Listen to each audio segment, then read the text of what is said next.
Na gruta de Belém, o silêncio se faz presente. Um silêncio absoluto, quase irreal, em um lugar repleto de viajantes e peregrinos. É como se toda a cidade de Davi estivesse prendendo a respiração para um acontecimento que ninguém, naquele momento, conhecia, exceto Deus e os dois jovens esposos. Acontecimento desconhecido, mas aguardado por gerações de profetas.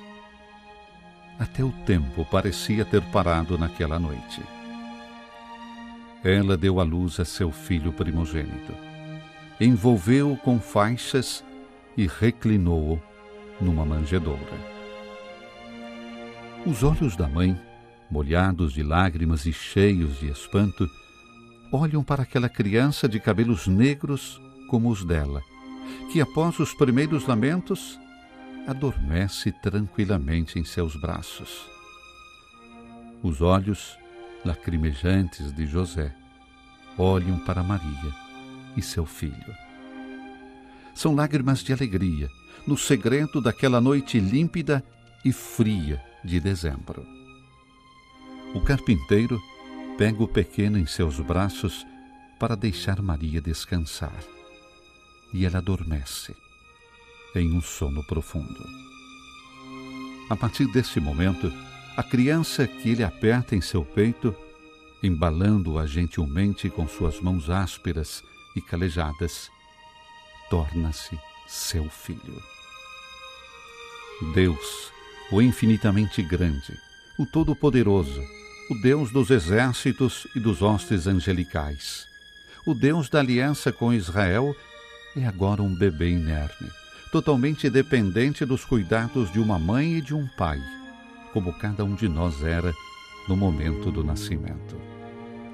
Deus é um recém-nascido que precisa ser protegido, alimentado, aquecido, acariciado e defendido. Uma manjedoura é o primeiro berço do Rei dos Reis, predestinado a se tornar alimento para a salvação de muitos. Belém, Bethlehem, significa casa do pão, e ele se ofereceria como o pão da vida. Porém, a intimidade daqueles momentos não está destinada a durar muito tempo.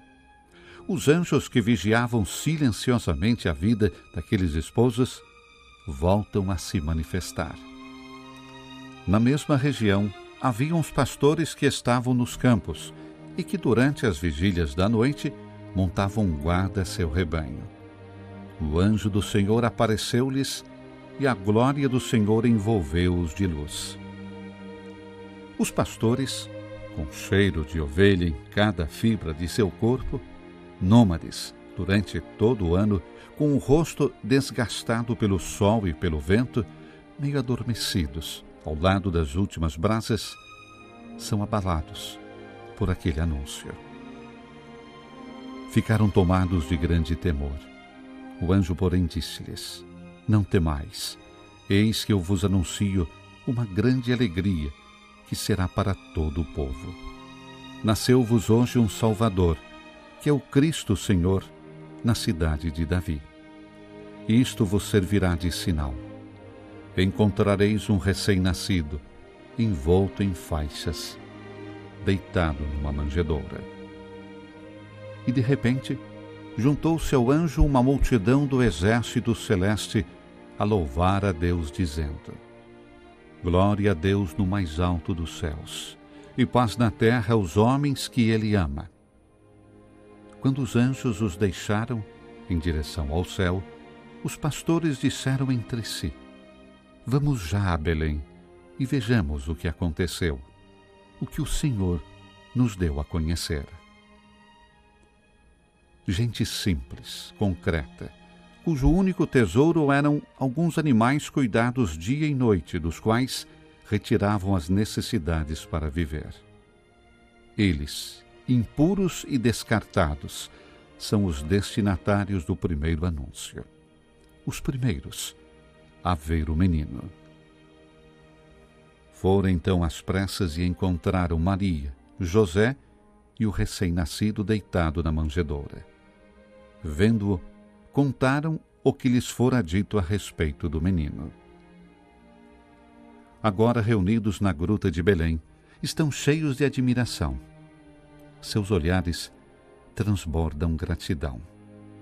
Eles encontraram o menino, o Salvador. Na entrada da gruta, agora há peles de ovelha, uma tigela de leite, pedaços de queijo. Pobres presentes compartilhados com aquele Messias em faixas, aquele rei tão diferente do que eles teriam imaginado. Os presentes dos pastores animaram Maria e José. Finalmente um pouco de calor e acolhida depois daqueles olhares insensíveis e gélidos na estalagem com tudo lotado, que os dois jovens esposos fingiram não ver. Veio para o que era seu, e os seus não o receberam. Assim como chegaram, os pastores com suas roupas grosseiras e fétidas foram embora, desaparecendo como sombras na noite junto com suas ovelhas. Mas, ao longo do caminho, não ficaram em silêncio.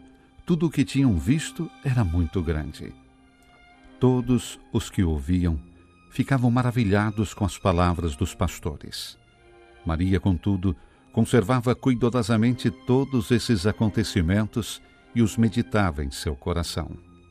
E os pastores voltaram glorificando e louvando a Deus por tudo o que tinham visto e ouvido, conforme lhes fora dito. O despertar no amanhecer daquele primeiro dia da nova história certamente não foi simples. O frio se tornou ainda mais intenso. José voltou a procurar a idosa que lhe mostrara a estrebaria na noite anterior. Ela tinha uma pequena casa, na qual hospedava muitos parentes vindos a Belém para o recenseamento. Amanhã eles irão embora, disse a idosa a José, que havia se oferecido para trabalhar para ela em troca de hospitalidade. Agora ele, Maria e o menino tinham um pequeno quarto para se abrigar. Um espaço apertado, mas, finalmente, uma casa. Quando se completaram os 8 dias prescritos para a circuncisão do menino, foi-lhe dado o nome de Jesus, conforme o chamou o anjo, antes de ser concebido. Eles levam o recém-nascido ao templo em Jerusalém para apresentá-lo ao Senhor. Ninguém os nota. Somente 2 idosos que estavam no grande pórtico os notam.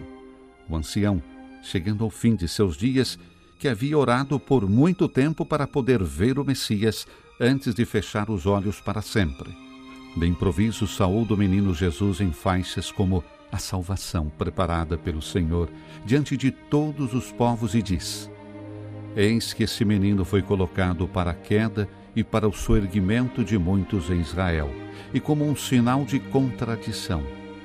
E a ti uma espada traspassará a tua alma, para que se revelem os pensamentos íntimos de muitos corações. Havia também uma profetisa chamada Ana, de idade muito avançada, que ficara viúva ainda jovem. Ela também reconheceu no menino a redenção de Jerusalém. Os olhos puros e simples dos 2 idosos sonhadores intuíram o que o resto da multidão não conseguia ver. Na estrada de volta a Belém, Maria olha para o filho, lembrando-se das palavras de Simeão sobre a espada que traspassaria sua alma.